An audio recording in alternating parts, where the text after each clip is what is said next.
বাচ্চা, তোর এত বড় সাহস নাই? তুই সারাদিন কাম করে 5 টাকা, তোকে আমি 10 টাকা দিচ্ছি, তা তোর ভয় নাই? বিথি,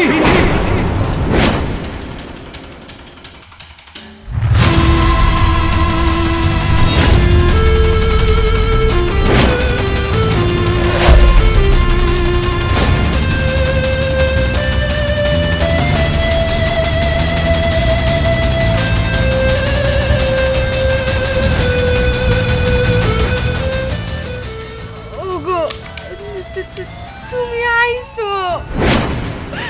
আমি আসছি, কিন্তু তার আগে তুমি কও যে তুমি মুসির কাজ কেন করতেছো? আমি মুসির কাজ করবো না তো কি করবো? আমার তো খাওয়ান লাগবো। এই যে দেখতেছো না, এই বাচ্চাটার তো ভবিষ্যৎ আছে। আমি যদি ভালো মন্দ কিছু না খাই তাহলে তো আমার বাচ্চা সুস্থ থাকবো না। এর জন্য আমি এই মুসির কাজ করি।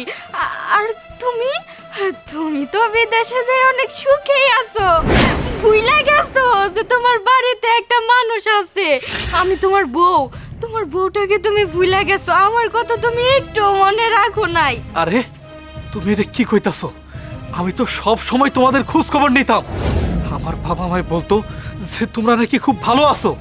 আমি প্রত্যেক মাসে তোমাদের জন্য বিদেশ থেকে এত এত টাকা পয়সা পাঠাইছি যাতে করে তোমরা একটু সুখে থাকতে পারো। আমি সব সময় বলছি যে আমার বউটা কেমন আছে, আমার বউয়ের পেটে সন্তানটা কেমন আছে।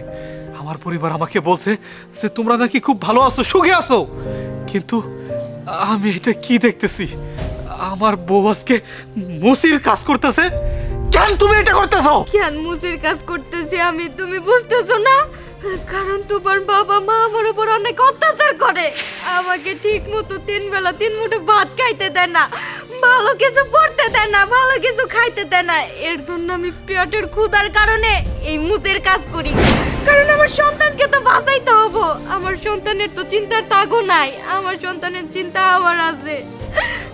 ঠিক আছে, তোমার সাথে যে অন্যায়গুলো হয়েছে এর প্রত্যেকটা হিসাব আমি আজকে নিব। চলো আমার সাথে। চলো নিঠুর বাপ, যদি সামনে মাস আমার ছেলের টাকাটা পাড়ায় তাহলে ওই জমিনটা বায়না করে ফেলাবো। কিরে ফকিনের বাচ্চা, তুই খালি এত কে? তোর মুসির বাক্স কো?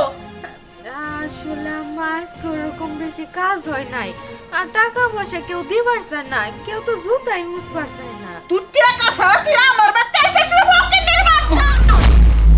ইচ্ছা মতো মারো, মেরে ওর বাচ্চাটাকে নষ্ট করে দাও। ফকিনের বাচ্চা, বাচ্চা নিছিস, এই সম্পত্তির মালিক হবি।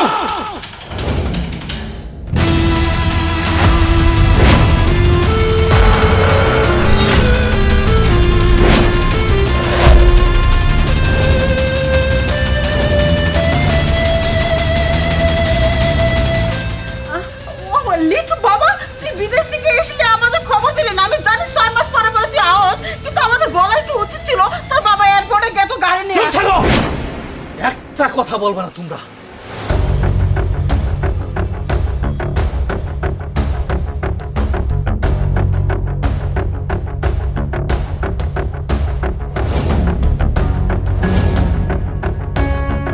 মা, আমি প্রবাসে থেকে এত কষ্ট করে টাকা পয়সা পাঠিয়েছি, সেটা কি এই দৃশ্য দেখার জন্য?